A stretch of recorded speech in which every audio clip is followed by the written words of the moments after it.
Well, we're going to do several exercises. We're going to start with one where if you have a cell phone, you're going to take it out and you'll press a button that says die. And there it goes. And it's dead. I don't mean on vibrate, I mean where it doesn't do anything. So isn't that something? All right? All right. We are going to do some exercises because isn't it interesting that we presume, most of us in here, that there is a God and that we talk to this God either directly or through his manifestations, and that he has created us and planned our lives for us. And after we struggle and strive through this life, this journey, and try to become good people, he kills us. Now, does that seem fair? And does it seem appropriate that after we have attained all that we can attain, it's taken away from us? And of course, the answer is that's not just, that's not fair, it doesn't make sense. And above all things, the Baha'i faith is logical and makes sense. There's nothing in it that doesn't. And if there's something that doesn't seem to be logical, then you just haven't studied it enough. We're going to begin with a last part of a story that covers the first couple of chapters in the book about three triplets in utero. That is, these are three triplets who, via our imagination, are able to think and talk with each other in the realm of the womb, because they haven't been born yet. But they are sensate, and they are thoroughly human, and and who knows, this could be, could happen. But in any case, we know that from a Baha'i point of view that our humanity begins during the process of conception.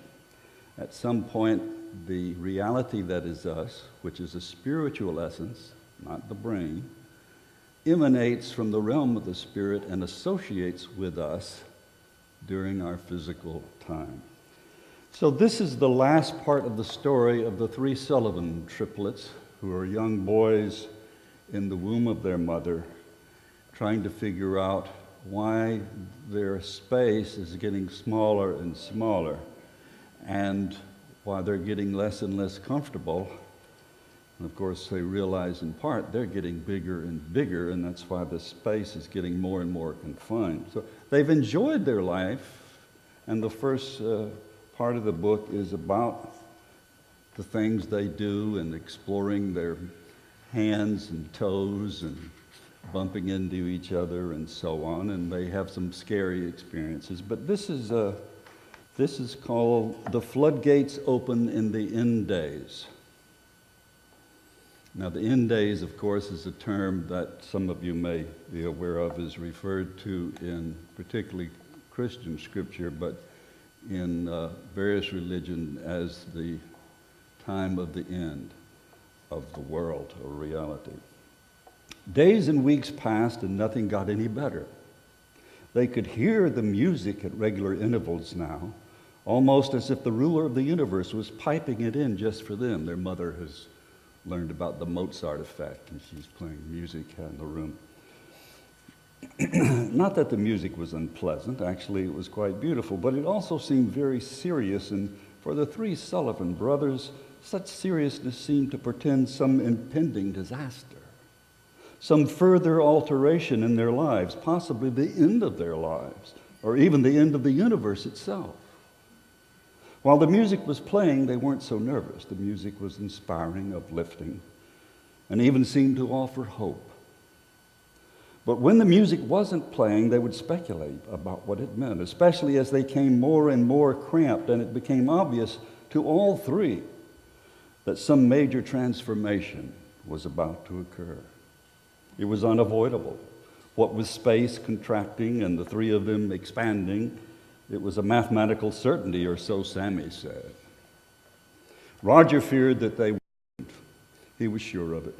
Surely if the universe collapsed, their cords would go with it, and they would be without any fluid that kept them alive, the umbilical cord. Harry had proved that. Well, Harry tried to pinch his cord, and it made him pass out, and so he told him not to fool with it. And Harry, though clearly the bravest of the three, was not much more positive. "Look," he would say sometimes to console his brothers, "at least we've had a good life together, haven't we? We've had everything we needed, and we've lived a really long time. We've watched ourselves evolve from little creatures that weren't even aware of themselves to really sophisticated beings with arms and legs and fingers and toes, Harry. You always liked the toes, remember?" said Roger. "Yeah, and toes," Harry smiled. "And let's not forget that opposable thumb." "That's why I want to continue living," said Sammy, not at all consoled by Harry's pep talk. "I really enjoy all this, just existing, just moving around and then stopping and thinking about stuff. I find it really rewarding, especially when we discover laws of the universe. That's my favorite thing of all. I'll really miss it." "And I'll miss our conversations," said Roger in a gloomy tone.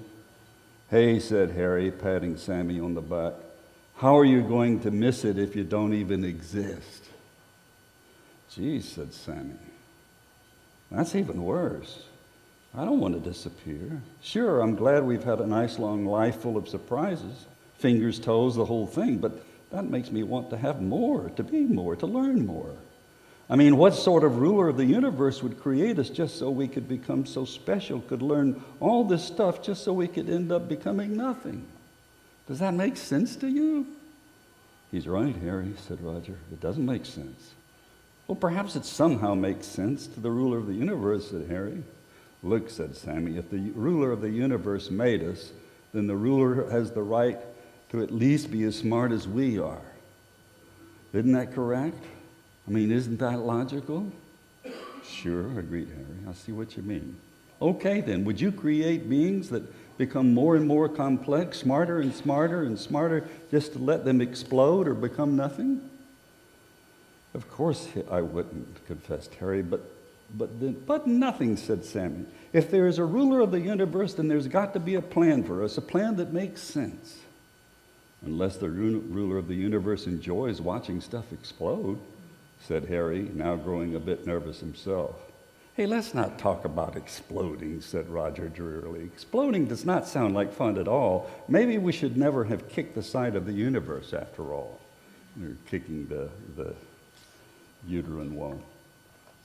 "Well, perhaps we can start all over again," said Harry. "I mean, we came this far, didn't we? Why couldn't we just start the whole thing over again?" "And just how do you propose we do that?" asked Sammy. "I don't know," said Harry. "I was just trying to make Roger perk up a little." Suddenly it seemed that for a moment the universe contracted. "Did you feel something change?" said Sammy. "Yeah," said Roger, "as if the universe sort of squeezed us." "Maybe it's a nice friendly hug," offered Harry. Suddenly, there was another squeeze, and it was clear at once to all three that this was no hug. Or if it was a great big bear hug, not a cuddly expression of endearment. The three became frightened, even Harry. "Join hands," he hollered, as a grumbling, deafening noise began. "This is it," shouted Roger. "Just as I feared, it's the end of everything." No, there's still hope," said Harry. "Just hold on to each other." My hand is slipping," screamed Sammy. "I don't want to die." All three felt a quick jolt and then a shifting as the fluid in which they had floated their entire lives suddenly began to swish towards some lesion in the universe.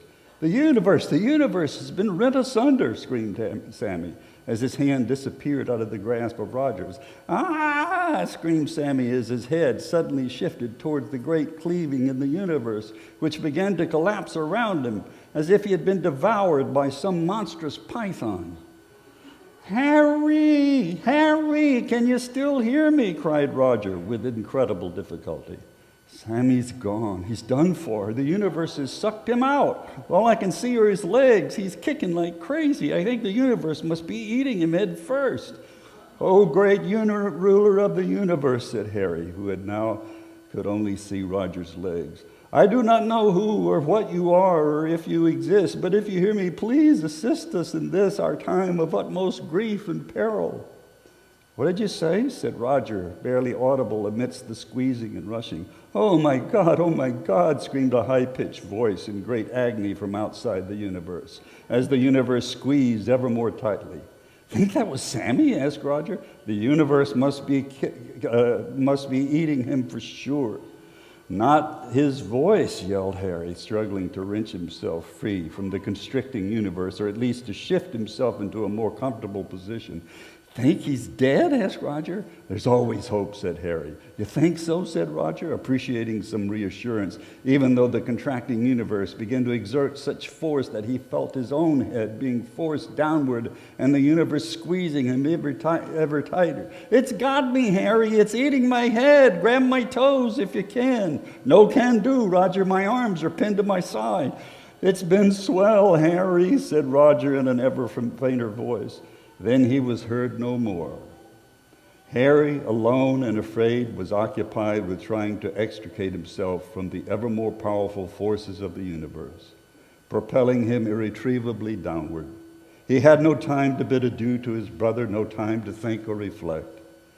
His senses reeled as the universe sucked him ever down the dark channel towards what he instinctively sensed was certain disaster, death, or perhaps something much, much worse than his imagination could fathom. And he silently uttered one last plea to the ruler of the universe to spare him, to love him, even as he had grown to love Sammy and Roger.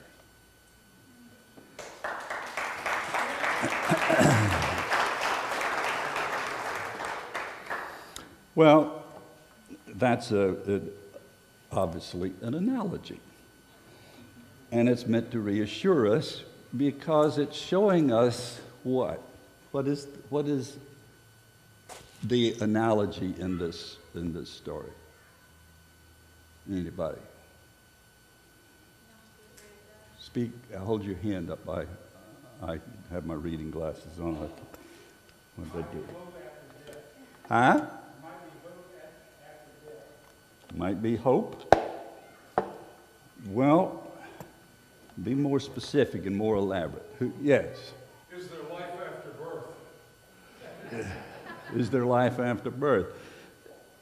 What's involved in this, of course, is a shift in point of view. From our point of view, the parents, and that's what happens in the next chapter, I hate to give it away, but the parents, this whole story is told from the parents' point of view. And they're waiting for the child to be born and to come into life. For them, that's non-life, and where they are is real life. And so they are able to talk to the boys, to try to talk them into being positive about leaving the world they're in. Now, what does that sound like? What does that sound like? A voice telling you to leave that world and come to this world. Hold up your hand. Yes, Susan.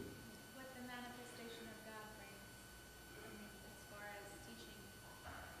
What the manifestation of God teaches us, and that is, I have made death a messenger of joy. Why dost thou grieve? What are you afraid about? You don't believe me? I've been there. I know.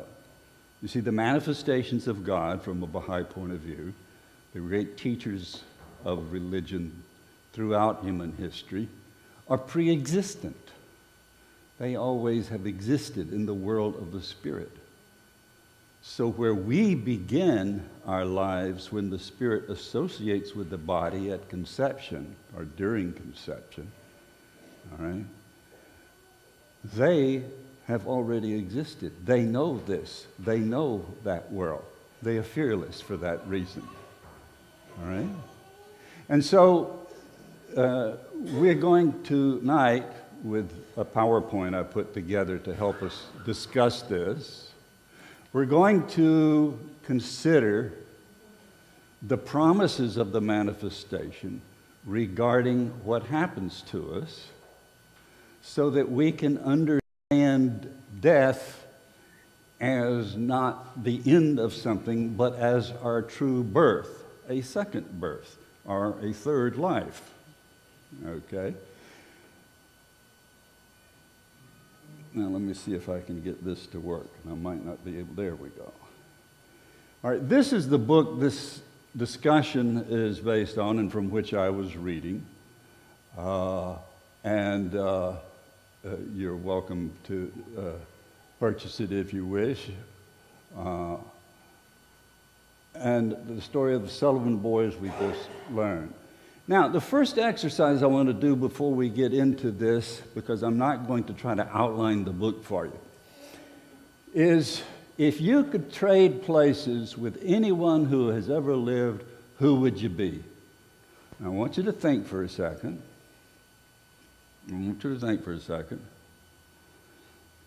All right, here's the problem, of course, is if you trade places with someone else, remember, how many of you has there ever been?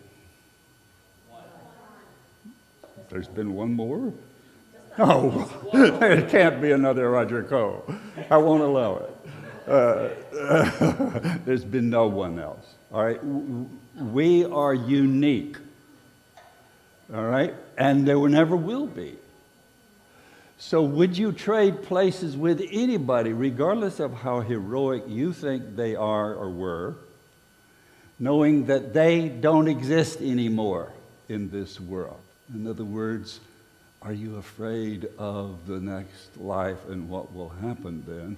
And also knowing that they may have had some secret sin that we never found out about, and that they may not have been as happy or successful as you think, and that their initial afterlife experience is contingent on how they did here, and only God knows that. So who then are the experts on death? In other words, you understand the purpose of what we just did, right? All right, and that is, you'd be safe not to trade with anybody unless you're really in desperate straits. And you wouldn't be here if you were in this room studying about religion or religious ideas, which means you're thinking and striving, all right? Which is good, as we will see. All right, who are the experts on death, do you think? Pardon? You're absolutely right. So we're all going to be experts, maybe before the night is over. If you're not careful, it's Memorial Weekend. Lots of drunk people out there, all right? So why are you here thinking I can tell you something that you're all going to be experts on anytime you want? Well, the manifestations of God, of course, are experts. And they are our surest guide to understanding the nature of death. And everything I'm going to talk about, or am talking about, is based on the writings of Baha'u'llah and the other authoritative writings of the Baha'i text. The great philosophers thought about death, had theories of death. Competent physicians, particularly oncologists who see people die every day by degrees, which is interesting if you think about it, as opposed to an ER physician. An oncologist sees people approaching that transition by degrees, knowing that they're going there. And if you talk to them about this, most of them have been transformed by that experience. And most of them believe in an afterlife. Now, this is a big generalization, but I've tested it out, and it's true. Because oftentimes, for example, as people approach that transition, they are in touch with either individuals who are already on the other side. Because as the Baha'i writings say, there's really no difference between this world and the next. That the barrier is an illusion, which we are prevented from seeing, which after we are unconstrained by our physical associative relationship, we become aware that creation is really one organic whole. There's not this creation and that creation, the physical creation, the spiritual creation. It's all one organic thing. And so anyone who has died. So you hit the best answer before I could even get to it and screwed me up again. So I can tell you're going to be a tough crowd, but maybe we can do it here. So each one of us will become an expert. I know it's silly, but when you think about it, it really is something. Two things that we should really think about as we discuss this. One is that it is an incredible mystery. It is the point towards which we're all heading. It is the ultimate climax of everything we strive for. Isn't that something? And we don't ever talk about it. The writings talk about it. There's no reason we don't talk about it, except what? Why don't we talk about it? Fear. We're afraid of it. Now, do we have a reason to be afraid of it if we're Baha'is and we're sure that I have made death a messenger of joy, why dost thou grieve? What would you respond to Baha'u'llah if he said that to you? Because he has. What do you say in your own mind? Yeah, but I haven't been there, so how do I know? Or why are you afraid, do you think? Or why might one be afraid? I don't want you to reveal deep, dark secrets. Why might one be afraid of this thing which we are assured is a rather liberating and delightful thing, much as the Sullivan boys, they feared, understandably. Why? Because they didn't know what it was going to be like. It's a very good point. As a matter of fact, Abdu'l-Baha talks about that, and he talks about in a letter to a grieving couple who've lost their child. He goes on to say that I understand that you grieve. Just remember, you will see him again when you pass over. And also, if you grieve too much, you actually deter his advancement. It hurts him. So, I mean, there are lots, again, the writings are replete with reassurances about the logic of the process. Bob? There are a lot of people in America who listen to radios and read the Bible and fear fire and brimstone. They fear a very bad kind of reward. And there are other people, Unitarians mostly, who feel that there's nothing after Non-existence. paradise. So it's kind of some non-existence. And so that's what people fear. It's not just the unknown, it's the known that they are imagining. And of course you have Hamlet saying, I fear that I won't have non-existence, because he's in such a terrible state that he prefers to be obliterated and not be conscious than to feel the despair and depression he's feeling in the play Hamlet. So yeah, there's the fear of a place where you might be punished and where you either make it or you don't. The point of salvation. And there is the fear that these Sullivan boys had. We're not going to exist at all, and I like existence. So if you like yourself, and so on. Now, one important thing about this is, just one sec, is this,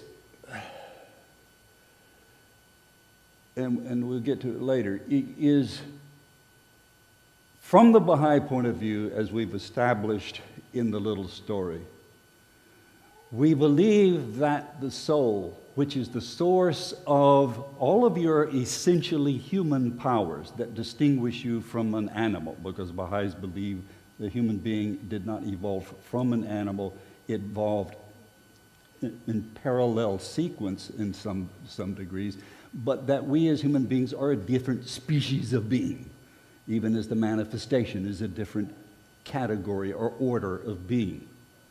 And so those powers that we have to do what we're doing right now, sitting here thinking, talking about totally abstract ideas, places we've never been, experiences we hadn't had. Try that with your cat. All right? Yes. Go.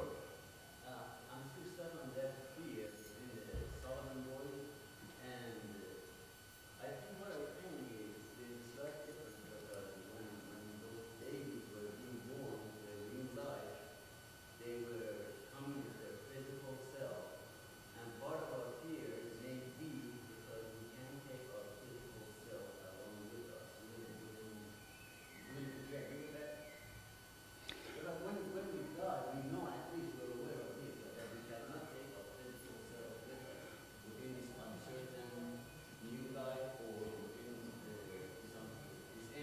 I understand. But the fact is, right now, I'm pretty good physical specimen, right? Yeah. I've got prosthetic hips. I'm supposed to get prosthetic knees this summer. I don't want to take this thing with me anywhere. All right? Now, watch this. This is a paradigm of the human life and what you just described that you want to take with you. And this is the way it's been designed by God, the Creator. And you all know this, and yet our society not only does not talk about death, it doesn't talk about this either. This is what we really fear, is not death. What do we really fear in this society? Getting old. Getting old. Especially if you are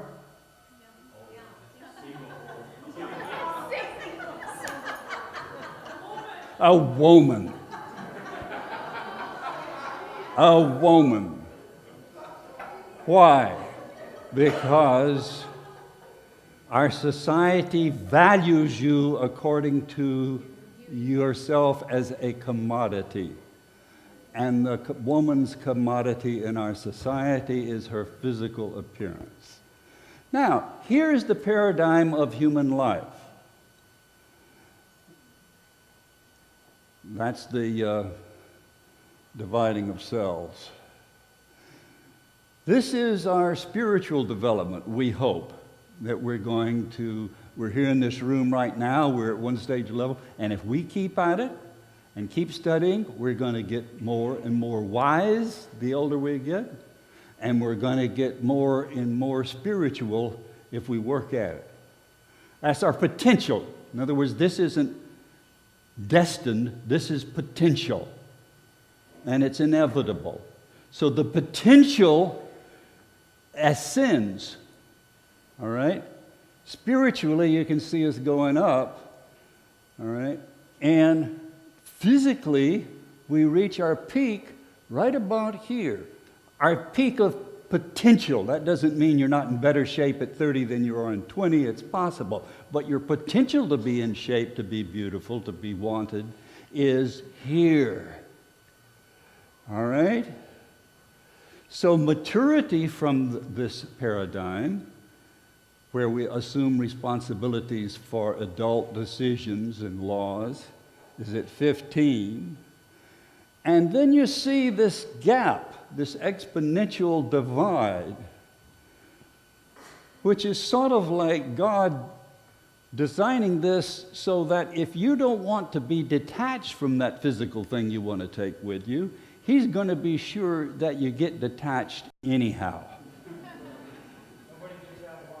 Nobody gets out alive, and whatever body they get out with is not going to be worth taking. I remember there's this joke of this Texan, this multi-millionaire oil exec who dies and asks to be buried in his Cadillac. And so as the grave diggers are filling in this monstrous hole with him in his Cadillac, I said, man, that's living.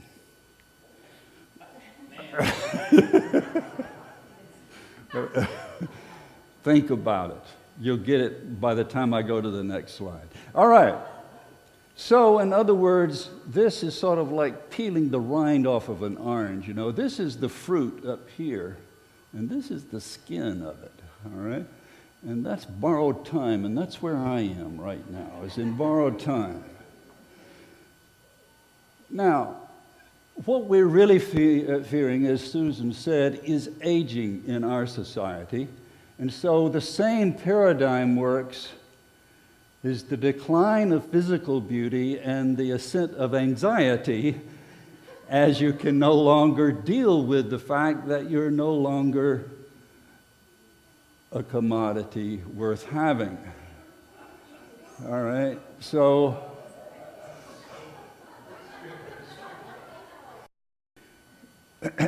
So how do we prepare for death? Let's get to the third way of not worrying about aging and not worrying about death.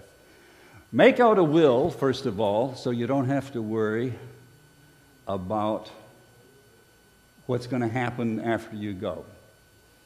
Okay? That's off your mind. Who's going to take care of stuff? Live a good life.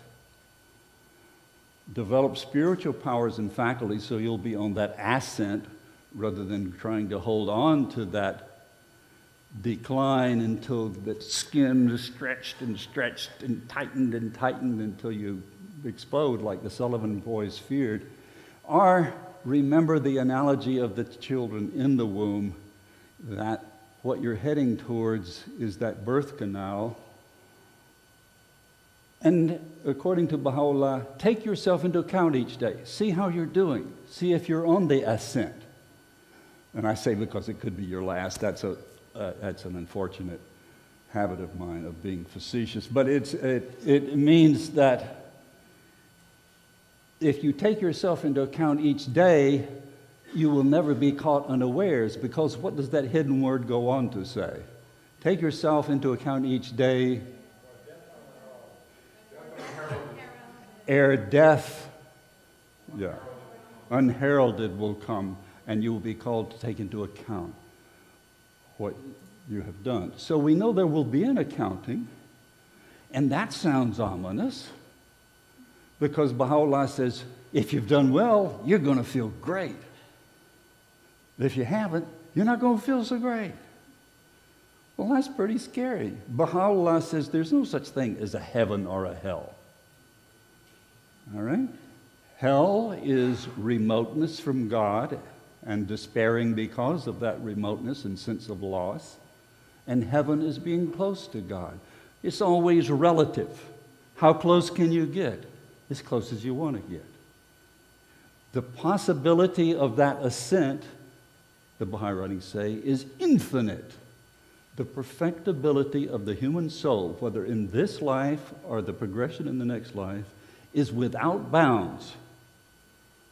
You will never become anything other than a human soul, but the possibility of your perfectibility is without bounds.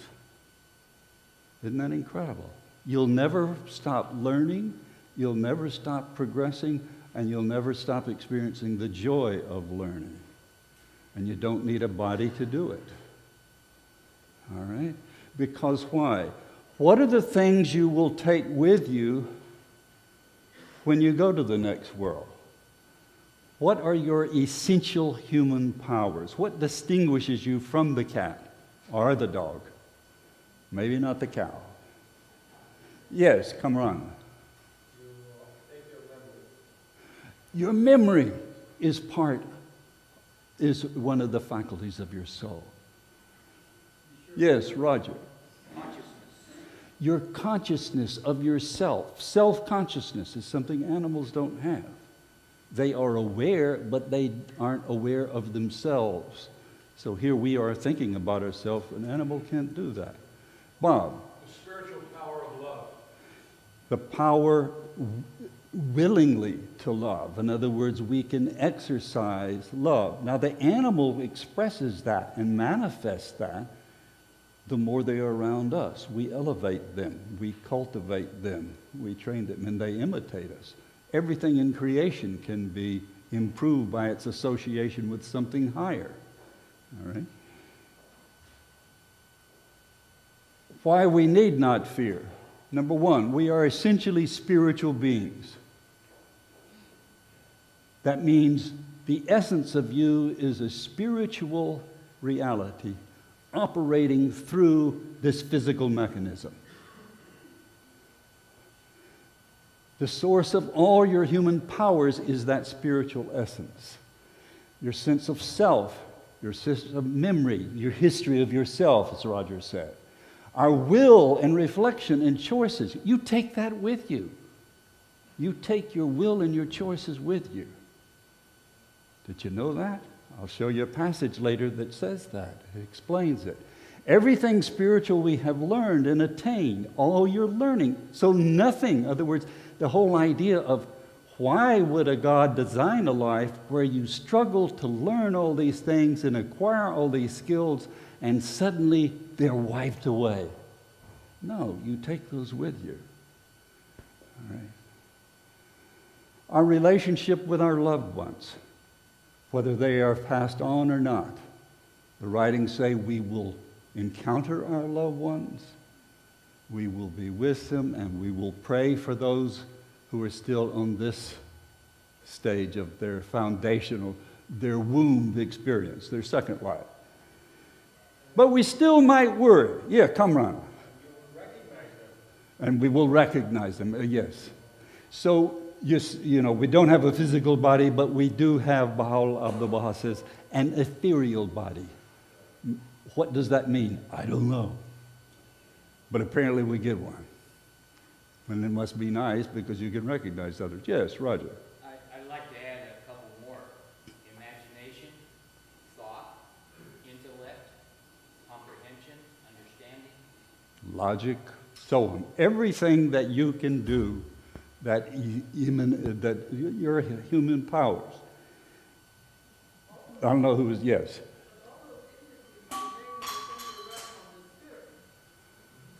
Yes, that's the point, is that you take those with you.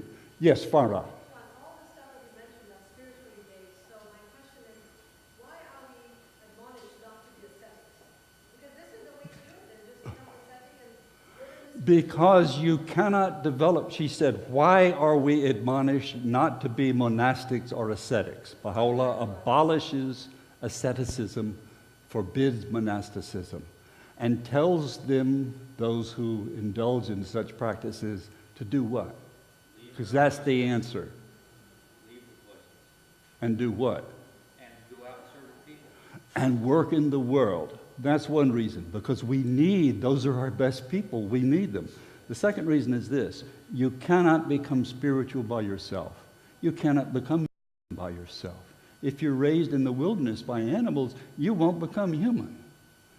We are the most dependent being that has been created. We need parents, community, any spiritual exercise that doesn't involve your relationship with another person, almost without exception, is theoretical until it's put into practice. You're a kind person. Take an ascetic who lives in a cave, 20 years in a cave. He's the kindest person in the world. Why? He doesn't have to deal with anybody else. All right. Now take him out and have him exercise that kindness, and then he will really be kind. Two things are required of us: to know and to worship, to understand and put that understanding in action. They are inextricable. Neither is acceptable without the other. Why? Because they each inform the other in a pendulum-like way. I know, and now I'm going to put that knowledge in action. And wow, by doing it, putting it in action, I understand it a little better. And now I can put it into action in a little more encompassing way. And now I understand it. In other words, it's... Pardon? They're totally interdependent and reciprocal. Knowledge and action. So in other words, if you think of any virtue,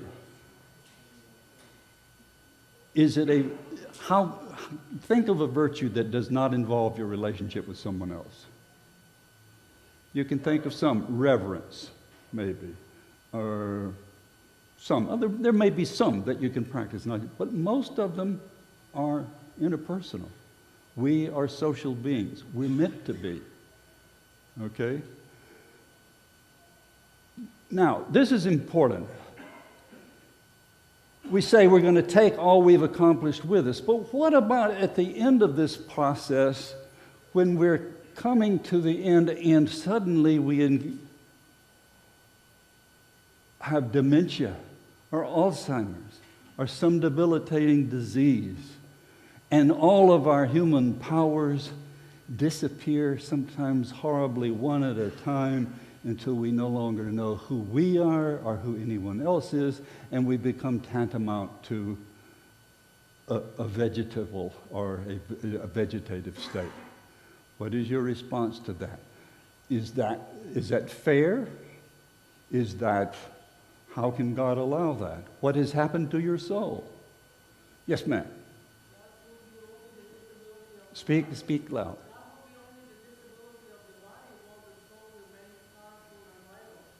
Very well put. She said the disability is only of the body while the soul will remain enlightened and so on. So in other words, you say, but some people have to go through this for years and years, and they aren't aware of it, are they? It probably is like going to sleep and waking up for a dream. I don't know. I haven't experienced it yet. All right? But if I do, you all be kind to me and say prayers for me, and I won't mind it a bit because I don't want to even be aware of it. But I'm not saying that it's easy. For the people who are trying to take care of such a person, it is a tragic experience to see the personhood gradually dissolve away. But the fact is, from a Baha'i point of view, at least you know the soul is the essential person is okay. Same thing with a child that is born severely handicapped, with any kind of mental constraints or physical constraints. Look what Baha'u'llah says. Look at this gift of what Baha'u'llah has given. Know thou that the soul of man is exalted above and independent of all infirmities of body or mind. That a sick person showeth signs of weakness is due to the hindrance that interpose themselves between his soul and his body. For the soul itself remaineth unaffected by any bodily ailments. Consider the light of the lamp. Though an external object may interfere with its radiance, the light itself continueth to shine with undiminished power. In like manner, every malady affecting the body of man is an impediment that preventeth the soul from manifesting its inherent might and power. When it leaveth the body, however, it will evince such ascendancy and reveal such influences no force on earth can equal. Every pure, ever refined and sanctified soul will be endowed with tremendous power and shall rejoice with exceeding gladness. And this is true also of a child that died of SIDS without sufficient experience to benefit from this life, or for any other person who, for whatever reason, is unable to take full advantage of what we think they should be able to do. It's an analogy I've used in some of my writings that I like very much because I ran track in high school and college, and so I always think in terms of, as most jocks do, of some sort of athletic analogy. But the writings themselves use a lot of analogies like that, about physical conditioning and spiritual conditioning, about stress and the fact that without stress you don't develop. Without suffering you don't develop spiritually. Without stress you don't develop physically. You need it. And so I imagined this runner with baggy sweatpants on, slugging around the track, and someone watching and saying, he's not going to make it. He's not very well developed. He's not very physical, and so on. And you watch the runner, and he's just barely chugging along. And you keep watching, and finally he makes a couple of rounds, and then he takes off the baggy sweatpants, and you see he's got 10-pound weights on each leg. And he takes the weights off, and he goes around at amazing speed, and you realize that what you saw was an illusion. That difference is what happens, I believe, to someone who is restricted for whatever reason in this life, by circumstance, by abuse, by physical or mental disability, or whatever. I even have theorized in some cases that I think possibly the runner is stronger for having to work a will and perception through that interference, that once released, they will evince more ascendancy than someone who did not have those weights on. Think about it. Whoops. There's a caveat. Every pure, refined, sanctified soul, 3 attributes Are you pure? Are you refined? Are you sanctified? What happens if you get to the other side and you're not one of these things? What do you do then? What do you do then? Huh? We say it again, Fariba.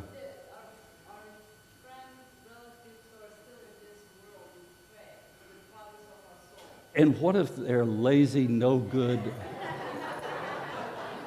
and unspiritual? What if, I'm serious, you come from a wonderful family, all right? Not everybody does. So what does someone do who comes from a family of people who have no spiritual sensibilities? And there are plenty of them around. Seriously, they are. Yeah. How do we make this very self-serving scenario? It's all about me now. Why when we grow up, it's all about others. How you serve others, and then when you die, now you're worried about yourself. I'm worried about not me. I might be in a better place, but what about my children? They'll miss me terribly. They will. And of course, we're told just as... I will give you an answer to that. Or the writings will give you an answer to that. Bob. I hate this slide. I really hate it. Because it's a lousy question for you to ask this audience that has been so nice to you. And I'm hoping and praying that God will grade on a curve. This is the one thing that we really like about God, and that is that He has fashioned Himself, as only He can, being the infinite Creator, as someone capable of taking into account an infinitude of variables at work in your life.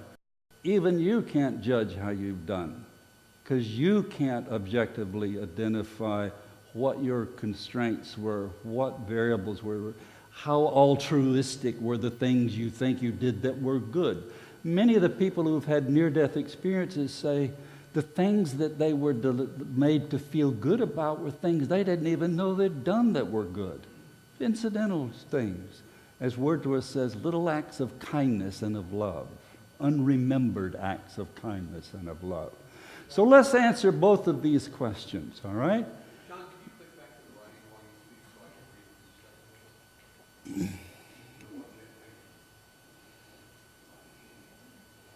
It's saying don't worry about being sick, whether mentally or physically, because your soul is unimpaired thereby. Your soul is compared to a light and your body to the glass covering the light, or a shade covering the light. It's a wonderful quote, and you can see it's on Gleanings 153. Go home and read it. Do you think anybody ever really feels that pure or refined or sanctified? I hope not. I hope not, because if they do, they're in trouble. Because then you got pride.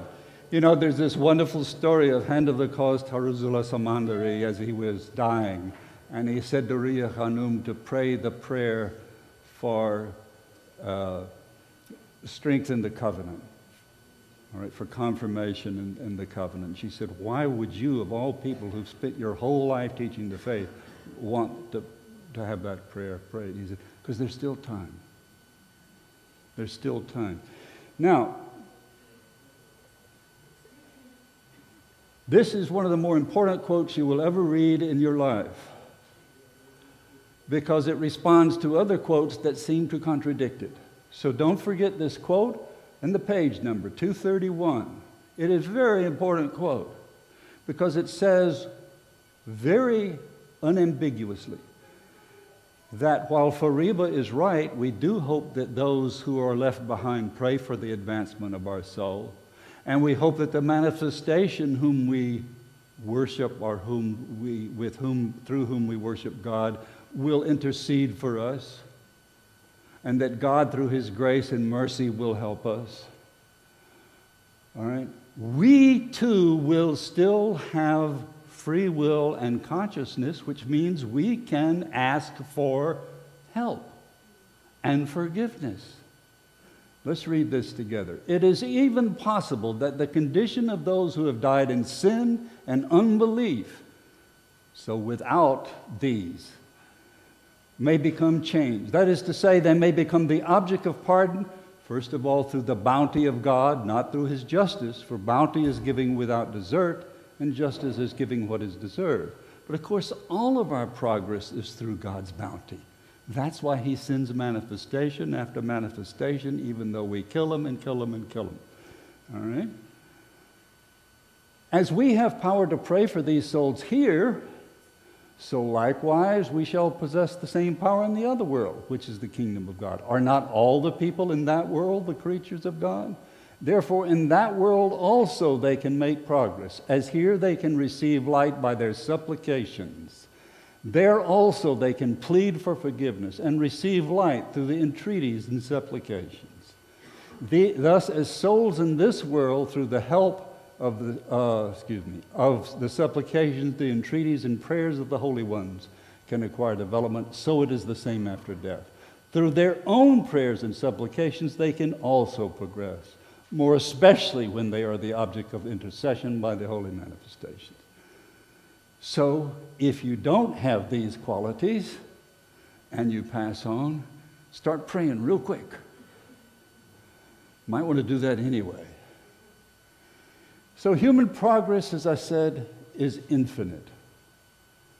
When you reflect deeply, you discover that also outwardly the perfections of existence are unlimited. No matter how beautiful a rose may be, there's always a rose that's more beautiful. All right? For you cannot find a being so perfect that you cannot imagine a superior one. For example, you cannot see a ruby in the mineral kingdom, a rose in the vegetable kingdom, or a nightingale in the animal kingdom without imagining that there might be better specimens. As the divine bounties are endless, so human perfections are endless. And that's not confined to this world. When a man reaches the noblest state in the world of humanity, then he can make further progress in the conditions of perfection. But not in state. Now, what does that mean? It means you will always be a human soul. You will always be you, not another human soul. So the one you got, the one you were given at birth, is the one you will have in the next world. Is it possible to ever be in a state where you don't have a chance? You're shaking your head. No, Lillian. How many think, yes, there is such a state? Pardon? She says the covenant breakers cannot be pardoned or not forgiven. How many agree with that? That's not true. They can be. All right? Is there any condition that you can think of where one would not be forgiven or pardoned or assisted? Yeah. I heard this right after. Oh, if you heard it, it must be true. That was who told you? This was after September 11, 2001, that a person that kills in the name of God will never be forgiven. And that was a speaker. Killed in the name of God. That was a speaker at the Wilmette Temple. Okay, well, whoever it was, find them and tell them to email me, and I'll tell them that they're dead wrong. Yes?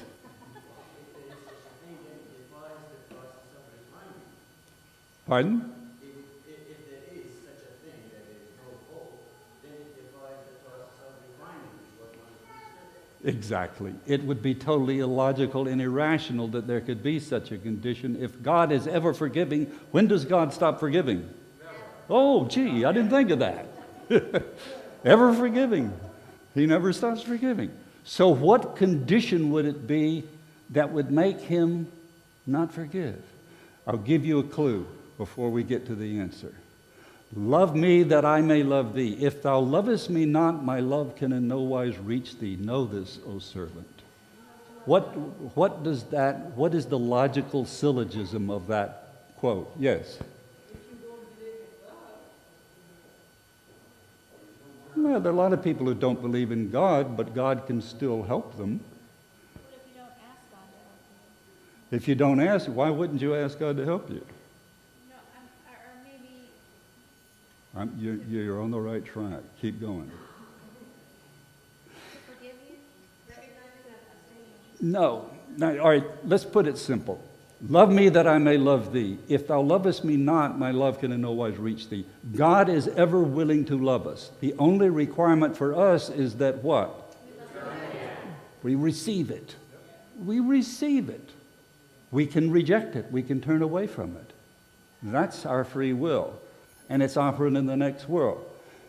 The only way to be beyond redemption is by refusing to ask for it. But how could that happen? All right, here we go. Here's a quote from the Bible that Abdu'l-Baha cites in some answered questions.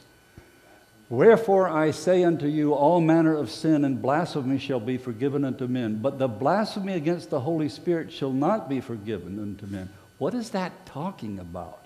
And here's where he explains. If a soul remains far from the manifestation, he may be yet be awakened. For he did not recognize the manifestation of divine perfections. But if he loathed divine perfections themselves, in other words, the Holy Spirit, it is evident that he is like a bat which hates the light. This detestation, let me try that one again.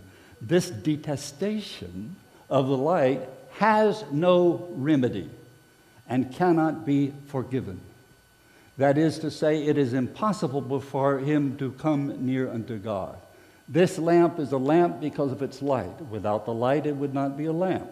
Now, if a soul has an aversion for the light of the lamp, he is, as it were, blind and cannot comprehend the light.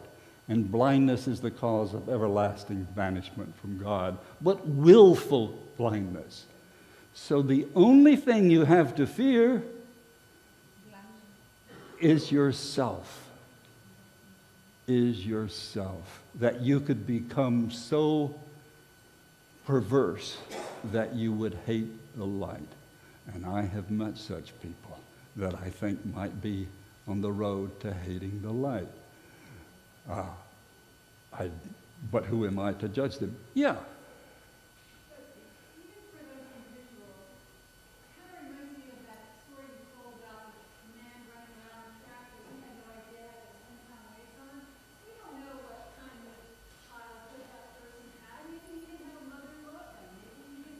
Exactly. So we have to presume this, you're right. So we have to presume this would be something taking place in the next world where he would continue, for whatever reason, to detest the light.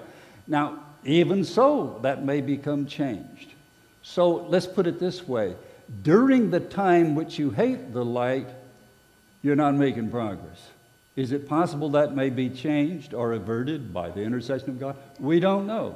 Could be. The point is, there's nothing else you can do that cannot be forgiven other than your refusal to accept forgiveness.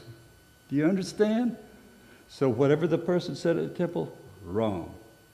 All right? Sorry, but here it is. Anything can be forgiven except detestation of the light. And we, as you just pointed out, and that's a very good point, we have no clue about who such a person might be. Not in this life, and not in the next. All right? So we only have ourselves to worry about, not judging others. We couldn't if we wanted to. As I said, you can't even judge yourself. So just one sec. What is salvation from a Baha'i point of view? If there's no point of ending or finishing, and there's no heaven or hell, what do we mean when we say you're saved? We mean you're a work in progress. To be in forward motion. And as long as you're in forward motion, you're okay. Because your life, you're not in competition with anyone else. Right? You're not in competition with anyone else. Sorrow not, save thou art far from us. Rejoice not, save thou art drawing near and returning unto us. That's it. That's it stated axiomatically by Baha'u'llah. The only thing that you can be joyful about is that you're getting nearer. And the only thing to worry about is drawing away. I have made death a messenger of joy to thee, wherefore dost thou grieve. The world beyond is as different from this world as this world is different from that of the child while still in the womb of its mother. So the good news, there has never been another soul like you, and you will remain yourself forever. The challenging news, you will at some unknown future time, possibly tomorrow, go on a journey by yourself to a realm you cannot even imagine, and you will be made to evaluate how you have done here before proceeding to exist in some very unfamiliar circumstance. And there has never been another soul like you, and you will remain with yourself forever, so you better get to work. In other words, the good news is you don't have to worry about non-existence. The bad news is you don't have to worry about non-existence, and you're stuck with yourself forever. So you better start working and being happy with yourself tonight. All right? All right. That's the end of my formal or informal presentation. Give me applause.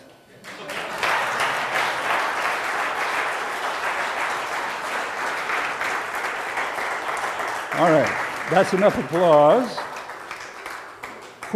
Questions. If you want to buy the book, Camby's wrote me a letter and saying, bring books, and I didn't write him back and say, I don't sell books, I write them. And he didn't order them. But you can get them on Amazon or through the Publishing Trust, and I'll be glad to sign them, or I can send you a stamp with my name on it, and you can do that. Gilbert. There are obviously people that are very good and they have fantastic ideas. The problem is that this prevents them from seeing reality the way manifestation of God describes it, although they're very good people. The question is, when they pass on, what would happen if the veil of their understanding would fall and they would see reality, or they're allowed to stay in that state of ignorance, although they may be a good person? I have a great answer for that. A great answer. Did everyone understand his question? His question is, what about people who have great ideas, are essentially good people, but they have not recognized or either not aware of the manifestation? Abdu'l-Baha talks about people not being aware of the manifestation. And so here's the answer, and I want you to listen carefully. No, I wouldn't say that. If I don't know, I at least pretend I know. Why else would I write all these books? All right, here's my answer. Now watch this. What would you do, Gilbert? I'm serious. What would you do to this guy? Pretend you're God. Let's play God for a minute. What would you do? What would be, you think, the best thing for this person? No. I want you to answer my question. No, but I'm serious. What do you think would be the best way to assist the person in that condition? The question is whether free will exists at that time and you were allowing him to stay in that state, or the veil would fall.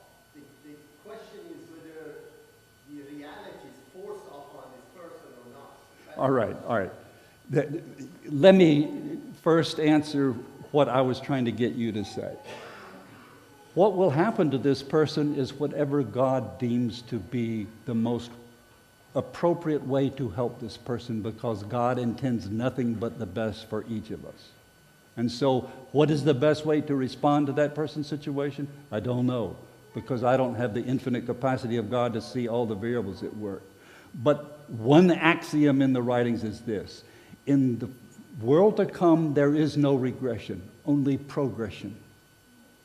Secondly, in the world of existence, whether in this world or the next, there's no such thing as stasis. Everything is in motion. Everything is either progressing or regressing. Thirdly, to not progress is tantamount to regression. So would a person stay in that? Well, since you're in a timeless realm, You know, don't know. So, in other words, the point is, would this person be assisted unless he rejects it? Obviously.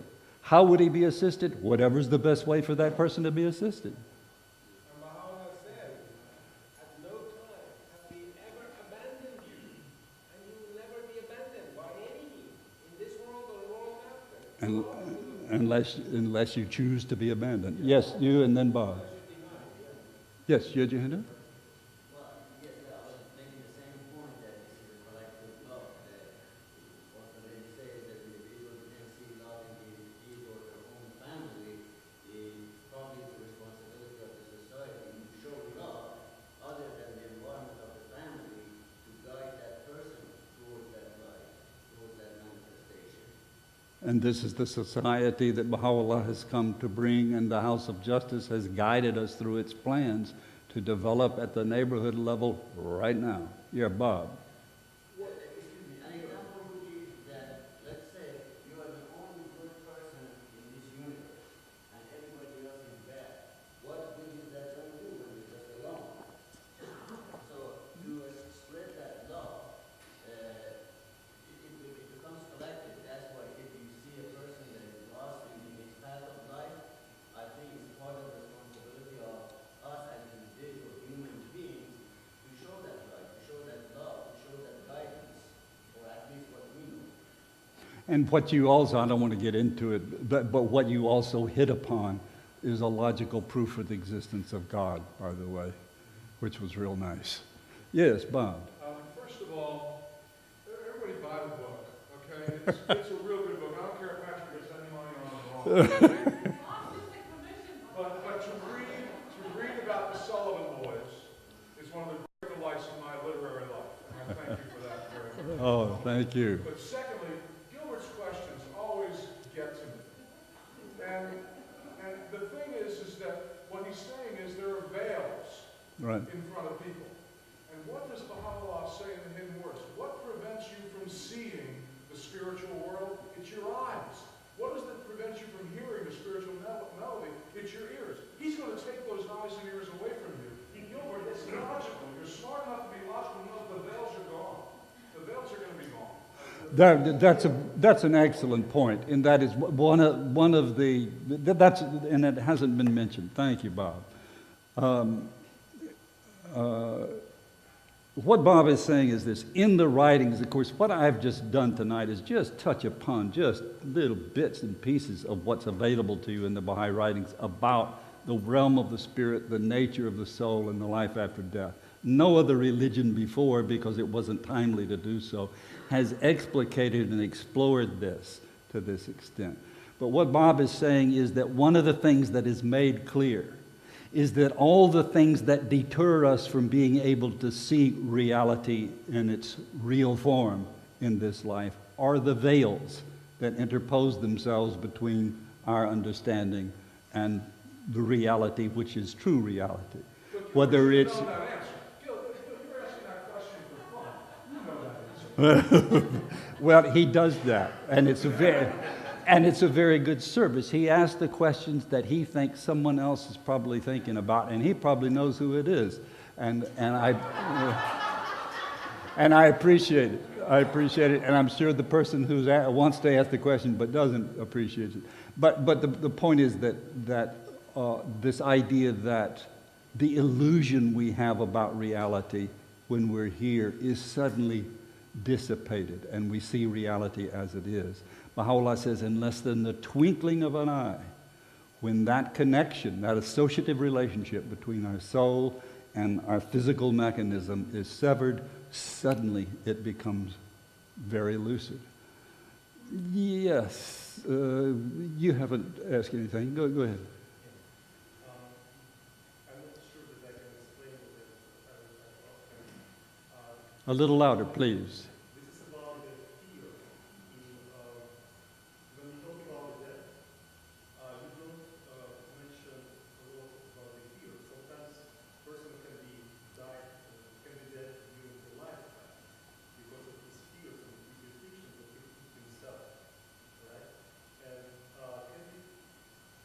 can you tell me what exactly you do in the book concerning the connection between You're talking about fear symbolically as being something that stultifies you in this life? Is that what you're saying? When you think you have restrictions, either the societal restrictions or your own restrictions, and mostly these restrictions connected to your fears, because you don't want to go from this comfort zone that you have yourself, Right. right? So I want you to tell me something about this. Well, the simplest one we mentioned very early, but it's a very profound one. And that is in the writings, Baha'u'llah talks about the images of the afterlife we've inherited from previous religions, which are largely literalist interpretations of poetic or analogical stories of heaven and hell. And he says specifically, even the great scholars and philosophers will acknowledge the benefit of these images in promulgating action, the desire to be spiritual. But they are figurative, they're not literal. They never were meant to be literal. And so that's the first thing that takes away fear, is the realization, number one, that there's not a bifurcation that you go here or you go there. That's totally illogical, totally unjust, totally inconceivable, that one more deed and I would have made it, but now I'm going to burn for eternity in hellfire. So that's one thing. The writings disabuse you of these literalist notions. Same thing with Islam. He interprets very specifically, for example, what are the virgins that these martyrs are going to get? He explains that in the Quran. He says, by the uris is meant those concealed verities that no one has understood before. You will understand them in the next world. And that's what the pure ones represent, those pure kernels of thought that you've never understood.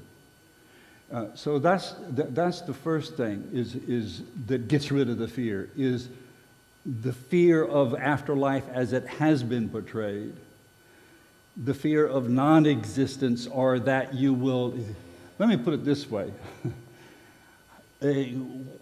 Before I was a Baha'i, I was brought up in the Protestant church.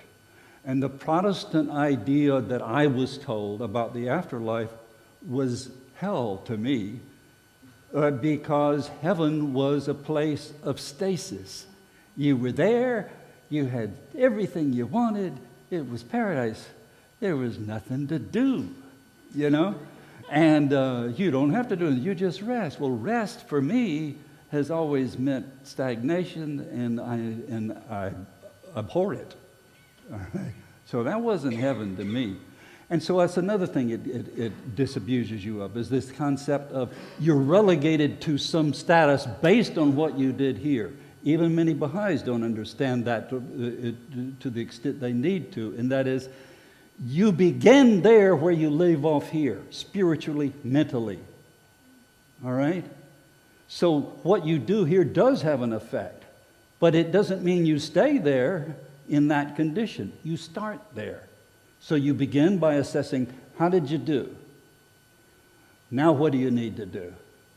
Okay? So those are some of the things that get rid of fear, is the disabusing of the literalist interpretations of an afterlife where God makes, it's totally illogical, it's totally unjust, and it's totally boring, frankly.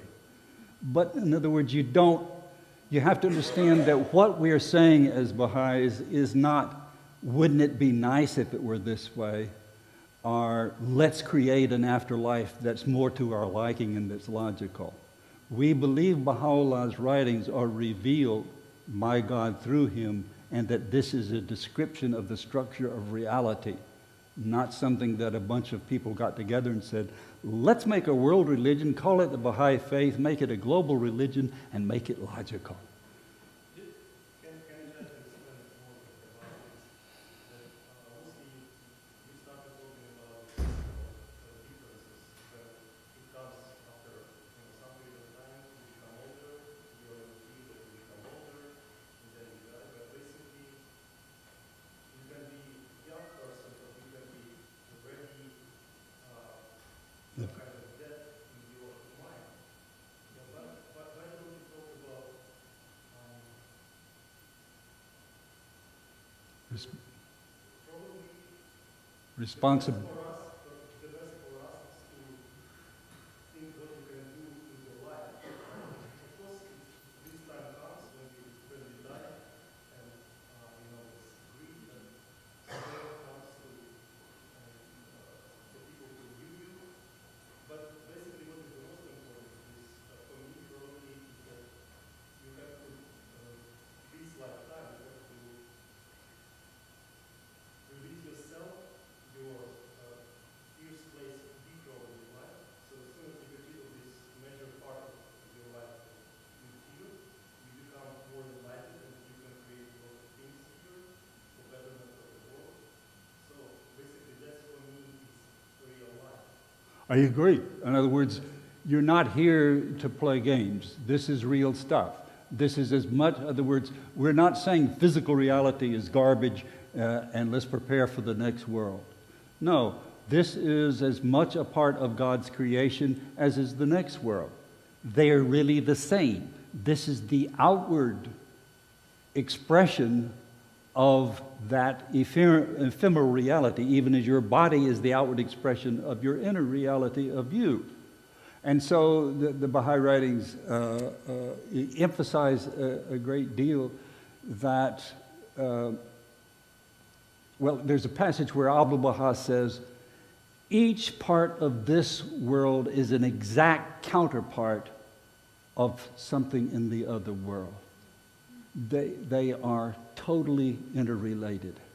And so just as the next world is infinite in its variety and so on, so is this world. But let me respond to the core of what you were saying. You should be existential in this life. This life is not a game. This life is not to be toyed with. That the best thing you can do to prepare yourself spiritually or in any other way is action, is doing something now of finding people you say who are already spiritually dead and helping them come to life, or if you're that way, realize it's your responsibility to bring yourself back to life. That's precisely what the plans of the Baha'i faith right at this moment are, that we go and create in our neighborhoods communications and collaboration from teaching children, and particularly youth, because that's the future, how to love each other, how to do things together, and so on. So I agree with you completely, and the writings, the Baha'i faith is a very existential religion in that sense. It very much emphasizes this life not as just you separately, but to create a society that emulates the spiritual attributes of the individual writ large, as Socrates says. Okay?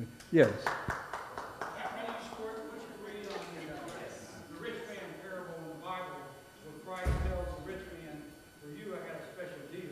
I think he was foreseeing the CEO of J.P. Morgan losing $2 billion on a whim. No, yeah, let me respond actually, because this gets to what Gilbert was saying. And that is, they are veils that prevent you from being able to see the spiritual aspect of your life. And you can't buy your way. In other words, whether it's beauty, you can see people who are, God, what will I have if I don't have my physical appearance? That's me. That's what I bank on. There's money. That's what I bank on. In other words, power. I'm writing a book now called Sin, Satan, and Salvation, Myth versus Reality. And Can you say that again? sin, Satan, and salvation, myth versus reality. And the definition of Satan in the Baha'i writings is the insistent self. That's about as good a definition as you're going to get. And it means where you are more self-centered than community or other-centered. And it can be for 1,000 reasons. Because you think you've got great intellect, because you write books, because you are beautiful, because you have money, power, whatever. All of these can distract you. So he's not saying, he didn't say that a rich man can't enter. He says it's hard as a camel to pass through the eye of a needle, as it is for a rich man. Meaning, it's a temptation. It's a temptation, and it's hard. And anyone who has money will tell you that. And so I will say this, that those spiritual people, Baha'is or otherwise, who have a great deal of money and who use it for the benefit of others, are truly a treasure. But that's not what that man was asking about. He wanted to make a deal. Was there another way? What he said, what must I do? And Christ said, you don't have a prayer. I mean, basically, he said, what did he say? Do you remember? He said, you must give up everything you have and follow me. And he said, didn't say everyone must do that. He said, that's what you must do. Everyone else, it might be something different, but you've got so much to overcome. The only chance for you right now is to give up everything you have and follow me. That's the biggest impediment is attaching to the wealthy guy. The thing you want to get away from real much. John, there's some... Wait a minute, hold on. Jeremiah, you had a question. I was just going to ask, is this the same as If anybody needs to go, well, here, we'll take 2 more questions, and then anybody wants to ask a question, I'll stay here, and the rest of you can go. Yes? could you make an argument for any analogy that has anything to do with any type of attachment? Meaning, if I'm a person, if I'm a student, person I love to study, and all I'm working for are good grades, Oh, yeah, yes. I mean, it's attachment can come. way into heaven, then the actor defeats himself. I mean, it's all Well, and behind the deed is the motive. In other words, you can have people who you do the same deed, or you can have someone doing the same deed. One time you can describe the same action done by the same person 2 different times. At one point, it's a virtue. At one point, it's a sin. If I'm helping someone because I love them and I really feel sorry for them, that's wonderful. If I'm helping them because I know I'm going to ask a favor of them tomorrow, my ulterior motive is pernicious. Okay, thank you, folks. Those of you who want to stay, here.